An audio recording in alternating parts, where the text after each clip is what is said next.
Essentials of Faith Alone. Part 4. Conclusion. Next. The text of the Primal Vow reads, "If sentient beings say my name, even 10 times, but do not attain birth, may I not attain the supreme enlightenment." Concerning these 10 nem, some people have doubts, and state, the person who has one thought, nen, of rejoicing in the Lotus Sutra, reaches deeply to the ultimate truth, which is neither accommodated, nor real.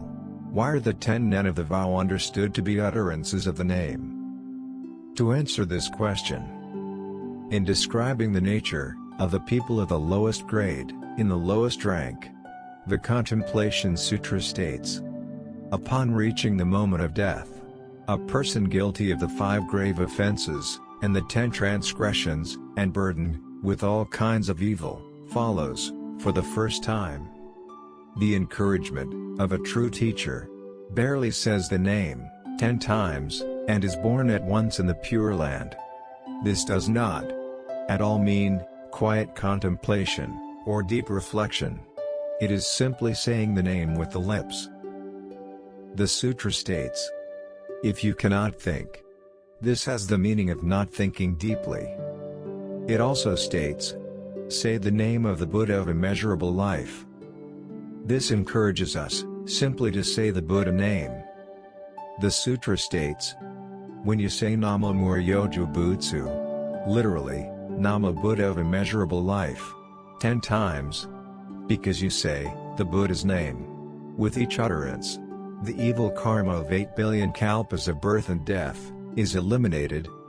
The words 10 times mean simply saying the name 10 times. You should understand the text of the Primal Vow in this way. Master Shinran profoundly realized this import, and restated the Primal Vow. If, when I attain Buddhahood, the sentient beings of the 10 quarters say my name as few as 10 times, and yet are not born, may I not attain supreme enlightenment. The words 10 times signify reciting with the lips. 1. Next. Some people also say, the Nembutsu at the moment of death contains a profound virtue. Extinguishing the 5 grave offenses in 10 utterances is the power of the Nembutsu at the moment of death. The Nembutsu of ordinary times lacks such power. Reflecting upon this, true, the Nembutsu at the time of death is particularly excellent in virtue. However, it is necessary to understand this fully. When people are about to die, 100 sufferings assail them, and right-mindedness is easily disturbed. At such a time, how is it that thinking on the Buddha has great virtue? In thinking about this, when one is gravely ill, nearing the end, and one's life is in peril, it is easy for trust to arise naturally. In actually observing the habits of people, we see that, when they are without troubles, they do not put trust in doctors and diviners, but when severely ill, they have full trust in them. If they are told that the disease will be cured with a certain treatment, people believe that it will truly be cured. They will even swallow bitter medicine and undergo painful treatment. When they are told that they will live longer if they perform a certain ceremony, they spare no expense and expend their energies in ceremonies and prayers. Thus, because their attachment to life is deep, if they are told they can prolong it, they have profound trust. The Nembutsu at the moment of death should be understood in this manner. When you feel that the final moment of life has come and that you will not live, the suffering of your next life suddenly appears. The fiery car of hell approaches, or tormenting demons fill your eyes. Thinking of how to evade such suffering and escape from such terror, you hear about the attainment of birth through 10 utterances from a true teacher. Suddenly a profound, momentous mind of trust arises in you, and you have no doubt whatever. Because the revulsion against suffering is strong, and the desire for happiness keen, one immediately awakens the mind of trust, upon hearing that birth into the land of bliss is imminent. It is like trusting a doctor or an exorcist upon hearing them say that life will be lengthened.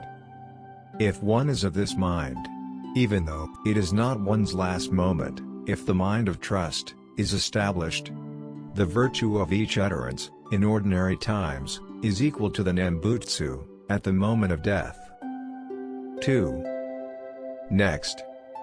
People often say, even if I entrust myself to the power of Amida's vow, and aspire to be born in the land of bliss, it is difficult to know my defiled karma from past lives. How can I attain birth so easily? There are a variety of karmic obstacles. Succeeding karma does not necessarily take effect during the life in which it was created, but in lives to come, it may bear fruit. Thus, although we have received birth into human life now, we may possess the karma for the evil paths, without our knowing. If the power of such karma is strong, and brings about birth into the evil courses, will it not be difficult to attain birth in the Pure Land? Although the sense of this is quite sound, such people are unable to sever the net of doubt and create deluded views by themselves. Karma, more or less, may be compared to a scale. It tips towards the heavier weight. If the power of my karma for birth in the evil courses were strong, then I would not have been born into human life, but would have fallen first into the evil paths. This much is clear from having already received birth into human life. Though we may possess karma for evil courses, that karma is weaker than the observance of the 5 precepts which brought about our birth into human life. If this is so, such karma cannot obstruct even the 5 precepts. How could it obstruct the virtue of 10 utterances? The 5 precepts are acts of defiled beings. The Nembutsu is a virtue of undefilement. In the 5 precepts, no help from the Buddha's vow is found. But we are guided to saying the Nembutsu by Amida's primal vow. The virtue of the Nembutsu, moreover, is superior to even the 10 precepts, and surpasses all the good of the 3 worlds. How much more does it surpass the scant good of the 5 precepts? Evil karma does not obstruct even the 5 precepts. It can never be an obstacle to birth. 3. Next. People again say, the attainment of birth by 10 utterances, by people guilty of the 5 grave offenses, comes about through their past good. It is difficult to possess such past good. How can we attain birth? Here, too, it is because they are lost in the darkness of folly that they vainly entertain such useless doubts.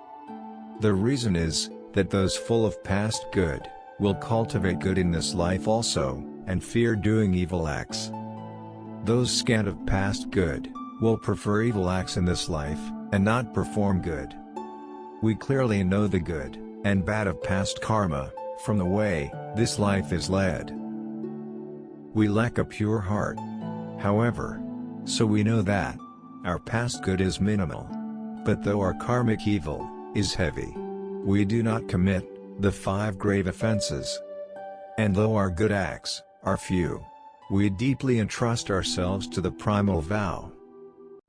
Even the 10 utterances of someone guilty of the 5 grave offenses comes about through that person's past good. How could it be, then, that the saying of the name throughout one's life is not also due to one's past good? How can we think that the 10 utterances of someone guilty of the 5 grave offenses is due to past good, while our own saying of the name throughout a lifetime is through our past good, which is shallow? A little wisdom is an obstruction to enlightenment. So it is said. Truly, here is an example. 4. Next. Some who follow the way of the Nembutsu say, the essence of the path to birth in the Pure Land is a trusting mind. Once this mind of trust has become settled, it is not always necessary to recite the Nembutsu. The sutra teaches, say it even once. Hence, one utterance is understood to be sufficient. When one seeks to accumulate many utterances, it is, on the contrary, a failure to trust in the Buddha's vow. Thus they greatly mock and gravely slander those who recite the Nembutsu, saying that they are people who do not truly believe in the Nembutsu. These people, first of all, abandon all Mahayana practices in the name of single practice of the Nembutsu, and then, adhering to the doctrine of one's calling, they stop saying the Nembutsu. This is the means the demons have used to deceive the sentient beings of this latter age. In such explanations, there are both good and bad points. In principle, the statement that one utterance suffices as the act for birth in the Pure Land is perfectly true. Nevertheless, it is going too far to say that the accumulation of a large number of utterances shows the lack of a trusting mind.